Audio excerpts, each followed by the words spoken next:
Om Namo Bhagavate Vasudevaya. Om Namo Bhagavate Vasudevaya. Om Namo Bhagavate Vasudevaya. We will read chapter 23 today. The Heavens Regained, from Brilliant as the Sun, Canto 8, a retelling of Srimad Bhagavatam, Canto number 8, Enchanting Pastimes. T.S. Mukam Karoti Vachalam Pangum Langete Kirim Yat Kripatamam Vande Shri Gurumdin Taranam Paramanandamadam Shri Chaitanyeshwaram Hariyam Tatsa. The Heavens Regained. Tears streamed from Bali's eyes. How great was his good fortune! The Lord had accepted him as his pure devotee, a position only attained by highly exalted souls. He addressed Vaman in a voice faltering with devotional ecstasy. My dear Lord, when you first appeared in the sacrificial arena, I immediately wanted to bow down to you, but dared not out of fear of displeasing Shukra and my Asura associates. But now I see that just because I wanted to offer you my obeisance, I have attained such a wonderful result, just like that attained by your pure devotee. Vaman said, are you referring to the fact that I gave you Sutala as your residence? Oh no, my lord. Your real mercy is that you placed your lotus foot on my head. Such grace has never been attained even by the gods or leaders of different planets. Bali made his prostrated obeisance first to Vaman and then to Brahma and Shiva. Then he joyfully entered Sutal. Vaman then approached his mother Aditi. O mother of the gods, your son Indra may now resume his rulership of the heavens. The celestials cheered and glorified Vaman. Just see how expertly the Lord manages universal affairs.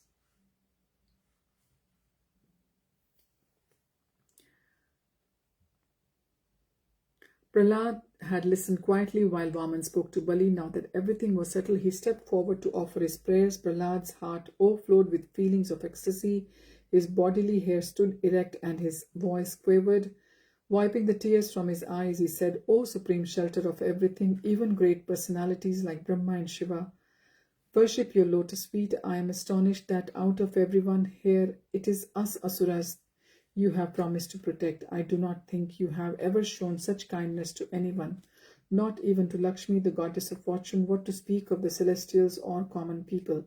Vaman looked curiously at Prahlad. Why do you say I have never shown such mercy to anyone? I have not just returned the heavens to the celestials?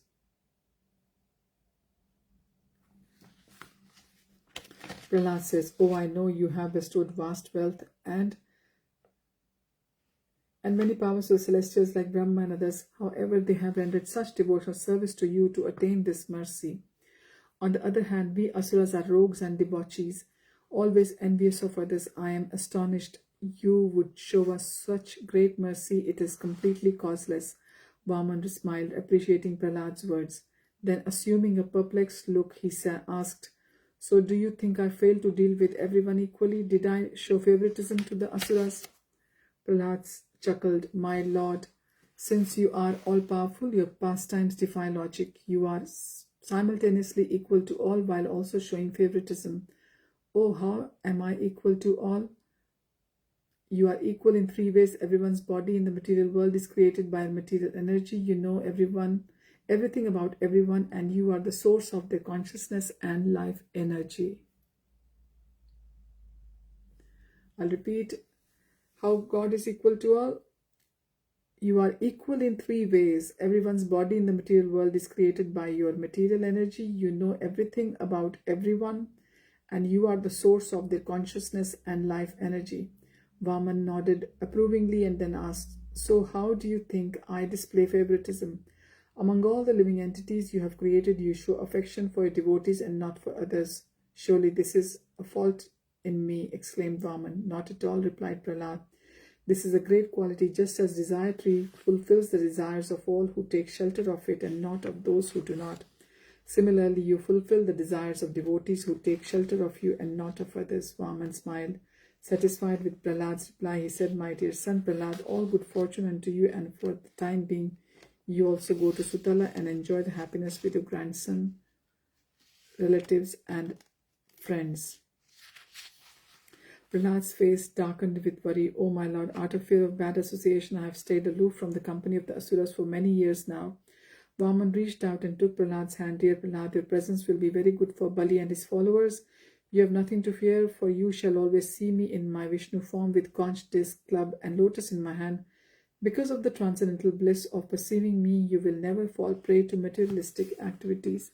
Prahlad bowed his head in submission. As you wish, my lord. He walked around Vaman 3 times, offered his prostrated obeisance again, and left for Sutala. Vaman looked around the assembly of celestials and Brahmins seeking Shukras sitting nearby with the other sacrificial priests. He said, here are the knowers of the Vedas. At Vaman's signal, Shukra came forward without hesitation. He had nothing to fear. Vishnu was known as Hari, for he who removes one's offenses.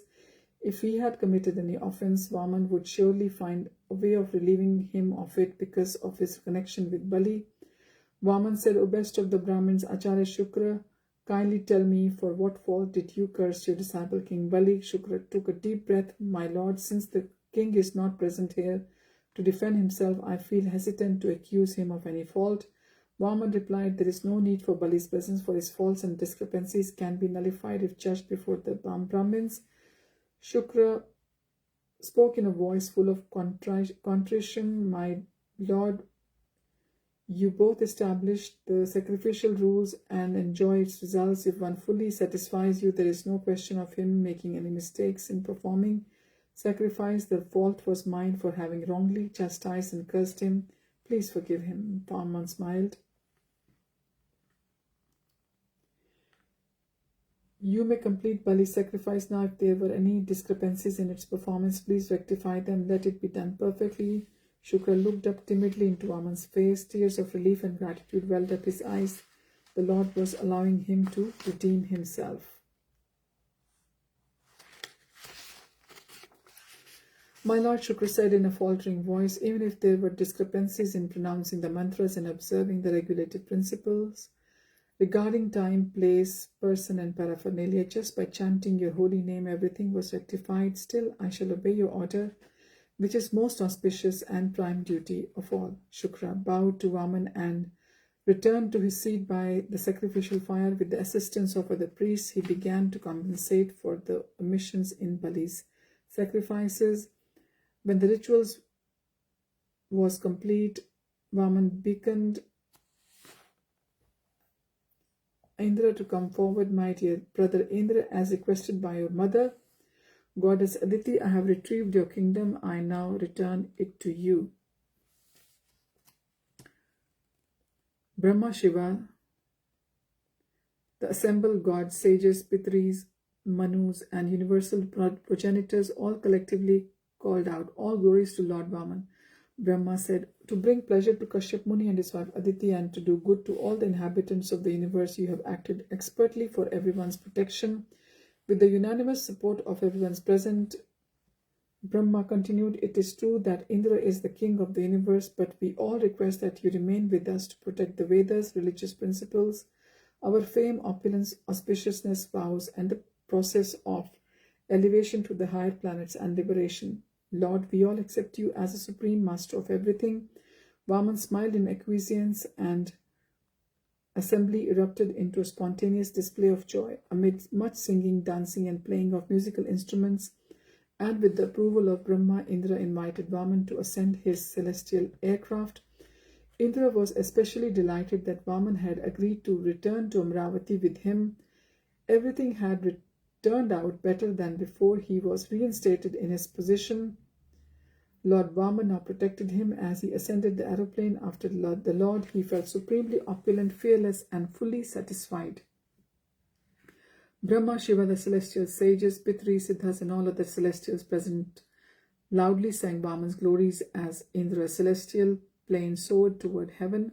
When Vaman had departed, they also returned to their respective planets, all the while speaking about Vaman and glorifying Aditi's good fortune in having attained him as a son. All glories to Lord Vaman, exclaimed Parikshit, his mind stunned with wonder. As a king, he had seen how hard it was to resolve long-standing disputes and enmities. One party or the other would inevitably feel dissatisfied Yet the Lord acted so wonderfully that everyone's faith, love, and satisfaction increased. He thought over how Vaman had spoken to Bali, Prahlad, Indra, and the errant Shukra, to whom he had displayed such kindness. Whether stern or liberal, the Lord acted perfectly and thereby liberated everyone, including those who had only heard about this event. Shukdev sat with his eyes closed for a few moments, relishing the memory of Vaman's pastime. Then, opening his eyes, he addressed Parikshit, "My dear king, I have now described everything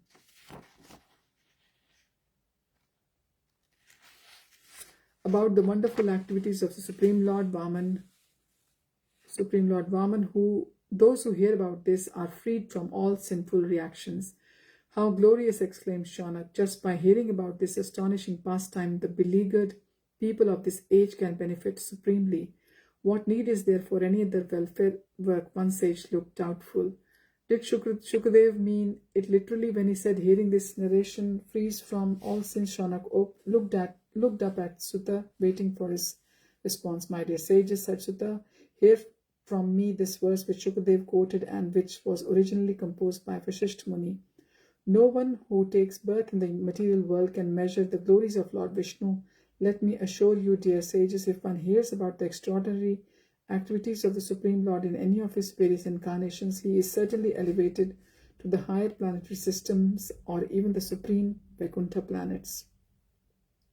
The sages called out, "Wonderful, wonderful." So the continued Shukdev further declared that if Lord Vaman's pastimes is recited at any ceremony, whether it be for material gain to please Krishna or simply a social custom such as birthday celebration, that ceremony will become most auspicious and all present will be greatly benefited.